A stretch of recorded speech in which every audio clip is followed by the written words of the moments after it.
Hello students, कैसे हैं।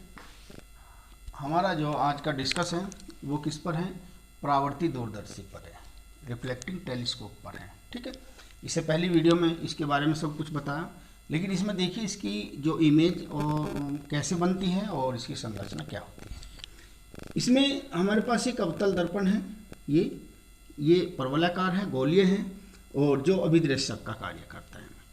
अवतल दर्पण का ये मुख्य अक्ष रेखा होती है। क्या होती है? मुख्य अक्ष रेखा होती है। ठीक है, अब हम क्या कह रहे हैं कि अवतल दर्पण में जो अनंत से आने वाली वस्तु होती है, अनंत से आने वाली वस्तु का जो प्रतिबिंब होता है वो इसके मुख्य फोकस पर बनता है। कहाँ बनता है? मुख्य फोकस पर बनता है। सपोज करिए कि हमारे पास जो अनंत से वस्तु है, जो अनंत पर वस्तु होती है उसको हम कैसे दिखाते हैं? डॉटेड दिखाते हैं। कैसे प्रेजेंट करते हैं? डॉटेड, ए और बी। ठीक है, अब हम क्या कह रहे हैं कि अनंत से जो वस्तु हमारे पास आ रही है वो कैसे आती है? प्रकाश किरण उसकी प्रकाश किरणें जो है वो समांतर आती है। कैसे आती है? समांतर आती है। एक ये आ गई और एक ये देख, दोनों कैसी है? आपस में समांतर हैं। मैंने क्या कहा कि जब अनंत से किसी वस्तु से प्रकाश किरण आती है तो वो कैसी आती है? समांतर आती है। और अवतल दर्पण में उसकी जो इमेज बनती है वो उसके मुख्य फोकस एफओ पर बनती है। किस पर बनती है? एफओ पर। क्यों? क्योंकि ये अभिदृश्यक के लिए कार्य करता है। देखिए कैसे बनती है। यहाँ से एक किरण तो इस प्रकार से हमारे पास चली जाएगी, दूसरी किरण हमारी ऐसे होते हुए ये भी परावर्तित हो जाएगी। कैसे हो जाएगी? ऐसे परावर्तित हो जाएगी। तो इसकी इमेज जो है ये यहाँ पर हमारे पास शो हो रही है। कहाँ बनती है? ये बन जाती है। लेकिन इस इमेज जो हमारे पास बनी है ये तो जब बनी है जब हमने इसमें एक समतल दर्पण नहीं लगाया। ठीक है, अब हम क्या कह रहे हैं इसमें परावर्ती दूरदर्शी में कि इसके फोकस से पहले, कुछ दूरी पहले, हम एक समतल दर्पण मुख्य अक्ष से 45 डिग्री के कोण पर रख देते हैं। कितने पर रख देते हैं? 45 डिग्री के कोण पर। इस समतल दर्पण को हमने क्या कहा? M2 कहा। ये जो अवतल दर्पण है ये M1 है। अब जब हम इसको इस पर रख देते हैं तो इस इमेज का हमारे पास कोई फायदा नहीं है।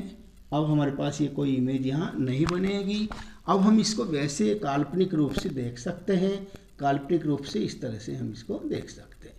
अब ये इमेज हमारे पास जो है तो इसके लगभग परपेंडिकुलर इसकी जो इमेज है ये जब अब इस पर परावर्तित होंगी ये प्रकाश किरण, तो अब क्या होगा? दर्पण से टकरा के तो इसके परपेंडिकुलर लगभग कहीं यहाँ ऐसे इमेज बनती नजर आएगी। कैसे बनेगी?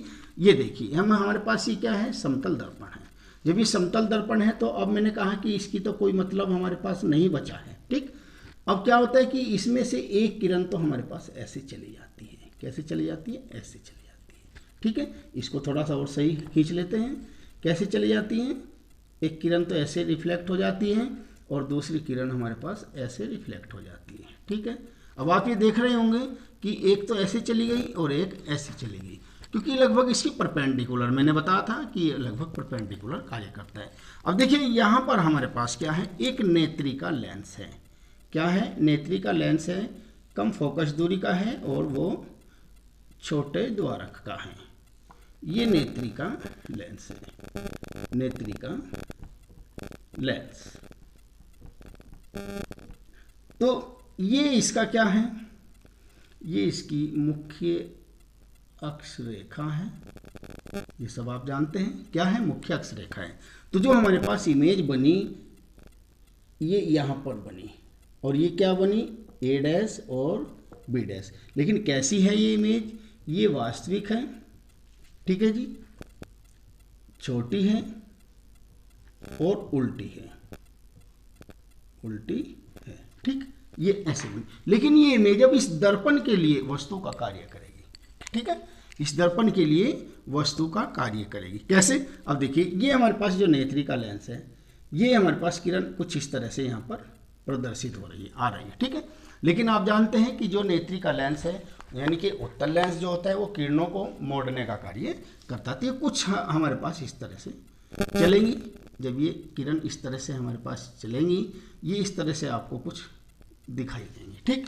लेकिन जब हम इन्हें पीछे बढ़ा करके देखते हैं तो हमारे पास जो है एक इमेज बनती है, और इन्हें हम ऊपर तक ले जा करके जब देखेंगे तो हमारे पास एक इमेज बनेगी, और वो इमेज हमारे पास अंतिम होगी, और कैसी होगी, काल्पनिक होगी, ठीक है। ये इमेज यहाँ बनती है, कहाँ बनती है, यहाँ बनती है।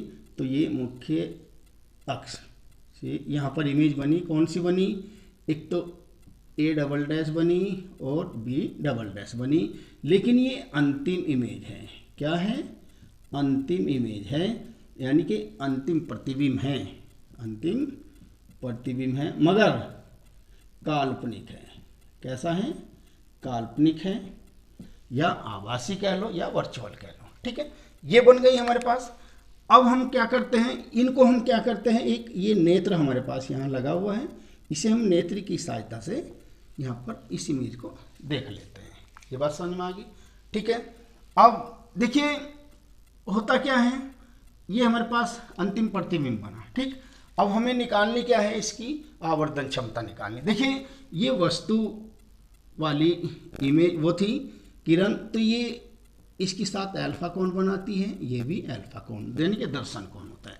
अगर हम इन दोनों को देखें, ठीक है, अंतिम प्रतिबिंब हमारे पास ये है, और इन इमेज को देखें तो ये हमारे पास लेंस के साथ में कौन सा कोण बना रही है, बीटा बना रही है। दर्शन कोण जो है वो क्या बना रही है, बीटा का बना रही है, ठीक है। तो हम इसकी आवर्धन क्षमता कैसे निकालें, ये आप इमेज का तो पता लगेगा कि कैसे बन रही है, आपको बहुत अच्छी तरह ये स्पष्ट है, ये देख भी लिया। लेकिन अब हम इसकी जो आवर्धन क्षमता निकालते हैं वो कैसे निकालते हैं। सबसे पहले हम इसमें ये देखते हैं कि आवर्धन क्षमता,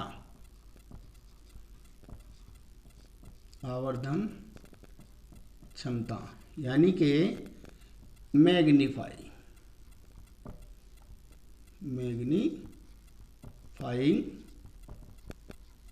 पावर, मैग्नीफाइंग पावर क्या होती है, इसे हम रिप्रेजेंट करते हैं m से। किससे करते हैं, m से। अब देखिए जो हमारे पास m होती है वो क्या है, m = हम कह रहे हैं कि अंतिम प्रतिबिंब द्वारा आंख पर बना दर्शन कोण, किसके, अंतिम प्रतिबिंब द्वारा किस पर बना, आंख पर बना दर्शन कोण, दर्शन कोण कितना बना था, बीटा।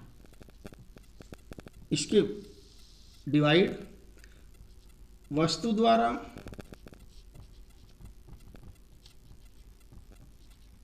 आंख पर बना दर्शन कोण,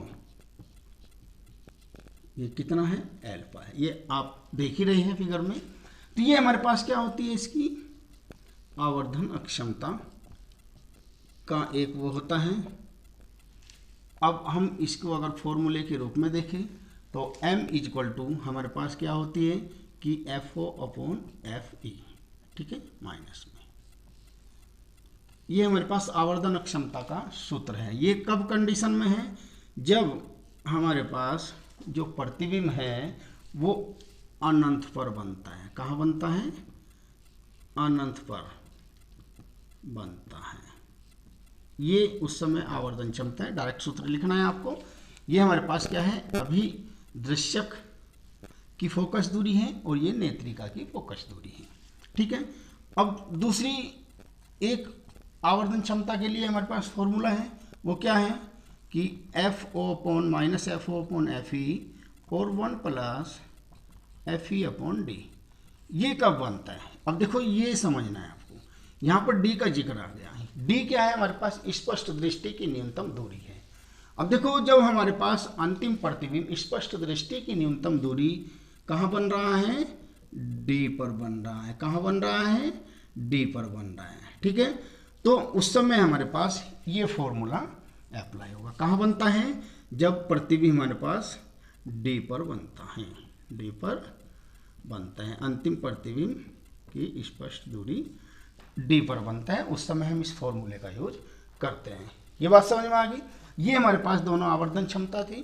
और पहले वाली भी और दूसरे वाली भी, ठीक है। अब बात आती है हमारे पास इसकी विशेषताओं की। विशेषताएं क्या होती है? देखिए विशेषताएं बहुत मुख्य सी हैं, ज़्यादा वो नहीं है।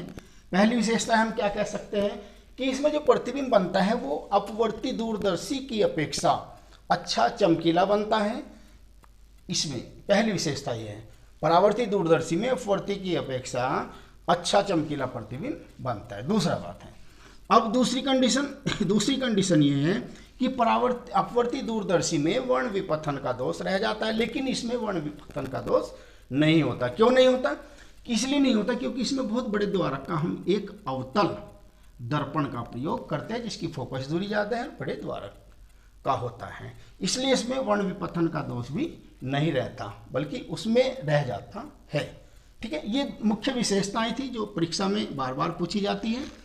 ठीक है, ये हमारे पास पूरा परावर्ती दूरदर्शी का था। ये आपको चित्र देखने में तो ऐसा लगेगा कि जैसे हमें जी क्या है ये, हम कैसे बना पाएंगे, लेकिन अगर आपने समझा होगा तो बड़ी आसानी से ये चित्र बन सकता है, ऐसी कोई बड़ी बात नहीं है। ठीक है, ओके, थैंक यू।